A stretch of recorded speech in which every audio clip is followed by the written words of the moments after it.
Sa lahat ng ginagawa ni Miguelito, ni isa walang nangyari. Samantala, mas pinalala naman ni Roberto ang kanilang problema na sa kanyang pagkaakala, ito ang magbigay ng solusyon sa kanila ang kanyang ginagawa. Inuutosan ni Roberto ang lahat ng mga parak na parosahan umano ang bawat tao, sino man ang kumakalaban sa kanya.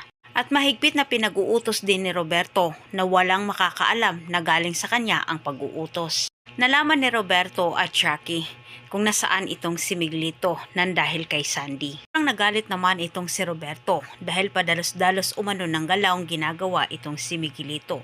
Baka ikakapahamak pa umano ng kanyang kapatid. Nawala ang pag-alala ni Chucky nang sinabi naman ni Sandy na sinisigurado ni Miguelito na masukulan niya itong si Tanggol kahit ito ay nagdala ng sanabakmakang mga parak. Ngunit silang lahat ay walang kamalay-malay.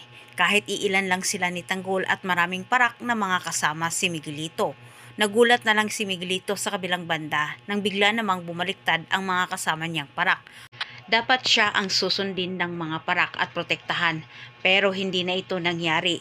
Walang ginawa ang mga parak para sundin ang utos ni Miguelito. Di sinusundan ng mga parak si Tanggol, bagkos hinahayaan nila itong makatakas. Tinatanong naman ito ni Miguelito, kanyang napag-alaman din nang gagaling umano sa taas ang utos. Nagipagbakbakan itong si Miguelito, dito niya napagtanto na lumabas na nga ang resulta ng ENC. So hindi papayag itong si Miguelito na maupo itong si Tanggol, kahit ang pagkakataong ito ay hindi niya sinayang kahit siya na lang ang kumilos para diduin si Tanggol.